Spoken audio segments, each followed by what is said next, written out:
नमस्कार, मी भाग्यश्री भट. आपण सगळेजण मार्केटच्या तयारी करण्यासाठी जमलो आहोत. काल संध्याकाळी सिमेंसचा रिझल्ट यायचा होता म्हणून मी संध्याकाळचा व्हिडिओ उशिरा दिला, पण सिमेंसचा रिझल्ट काल समजला नाही. आज सकाळी समजला तर सिमेंसचा फायदा 45% वाढला. 571 कोटी गेल्या वेळेला होता, आता तो 830 कोटी झाला. रेव्हेन्यू 11% वाढला, तो 6461 कोटी झाला. नव्या ऑर्डर 37% वाढल्या, त्या 6164 कोटी झाल्या.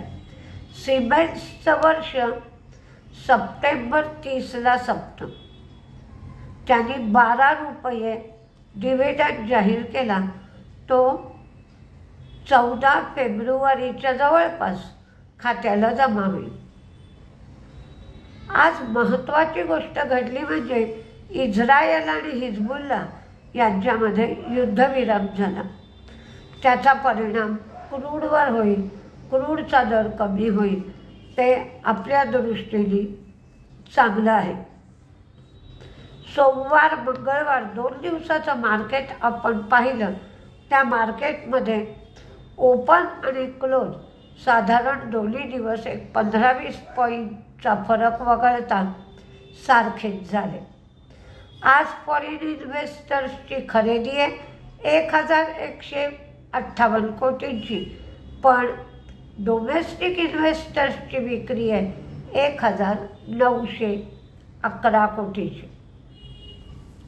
ॲस्ट्राझेनेका फार्माला लॅम्पार्झा या कॅन्सरच्या औषधासाठी सेंट्रल ड्रग स्टँडर्ड कंट्रोल ऑर्गनायझेशनकडून मंजुरी मिळाली. म्हणजे हे औषध आयात करायचं आणि डिस्ट्रीब्यूट करायचं. शिल्पा मेडिकेअरला फेज 3 क्लिनिकल ट्रायलसाठी मंजुरी मिळाली. ते रिकॉम्बिनंट ह्युमन अल्ब्युमिन 20% यासाठी ही मंजुरी मिळाली आहे. IOBला 1200 कोटी रुपये टॅक्स रिफंड मिळाला. डाबरला GSTची टॅक्स डिमांड नोटीस मिळाली आहे 320 कोटीची. यामध्ये पेनल्टीचा समावेश नाही आहे. महिंद्रांनी काल SUV इलेक्ट्रिकचं दर्शन आपल्याला घडवलं. इंडियन ऑइलने इराकबरोबर 2025साठी 21 मिलियन टनचं इम्पोर्ट डील साईन केलं. कोटक बँक ही स्टँडर्ड चार्टर्डचे अनसेक्युअर्ड पर्सनल लोन बुक खरेदी करणारे याला CCIने परवानगी दिली. वेदांता सौदीमध्ये $200 गुंतवणूक करणारे.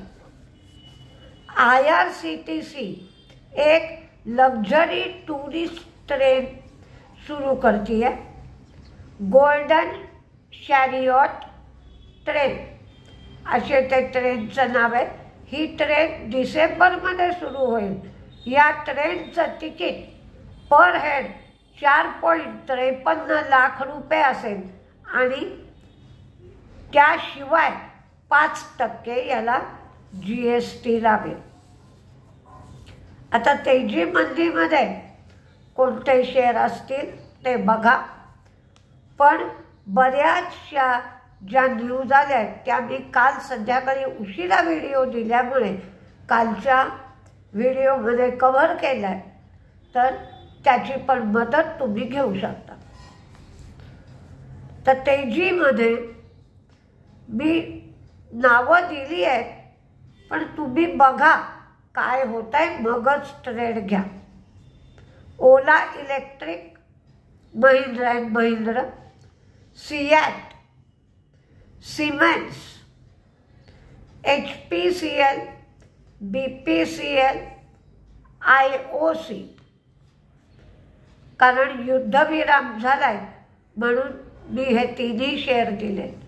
Jubilant food, Tata chemical, BEL, Deepak nitrate, Infosys, NTPC. NTPC ग्रीनचं लिस्टिंग आहे म्हणून दिलं आहे, पण लिस्टिंग जर चांगलं झालं तरच NTPCच्या शेअरमध्ये तेजी येईल. विप्रोचा काल मी तुम्हाला रेकॉर्ड डेट जाहीर झालेली दिली आहे बोनसची. कालच्या संध्याकाळचा व्हिडिओ बघा. Kotak bank, Havells, Polycab, Berger paint, Astral, Igarashi, Jubilant Ingrevia, Deepak nitrate, Lumax auto, IOB. NTPCने छत्तीसगड स्टेट पॉवर जनरेशन बरोबर करार केलाय. नाल्कोचा 4 रुपये डिव्हिडंड आहे आणि 29 नोव्हेंबर रेकॉर्ड डेट आहे. कोल इंडिया, नजारा, श्रीराम फायनान्स, पातंजलीमध्ये LICने हिस्सा वाढवलाय. ज्युबिलंट फार्मोवा आणि ताज जीविके. सगळे हॉटेल्सचे शेअर. आता डिसेंबर आलेलाच आहे त्यामुळे हॉटेलचे शेअर चालतील आणि हा टुरिस्ट सीझन असतो म्हणून.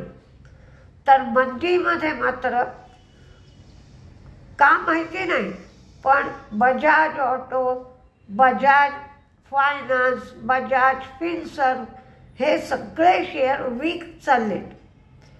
AU small finance bank, Ambuja, ACC आणि MCX हे सगळे शेअर मंदीत राहण्याची शक्यता आहे.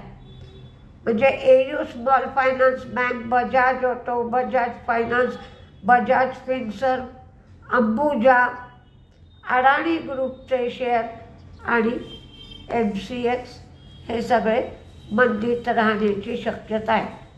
तरी पण गॅपनी मार्केट ओपन झालं तर मात्र कालच्यासारखा गोंधळ होऊ शकतो.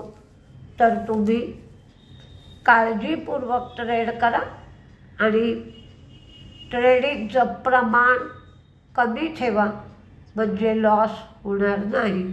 बघूया काय काय होतं आहे मार्केट उघडल्यावर. नमस्ते.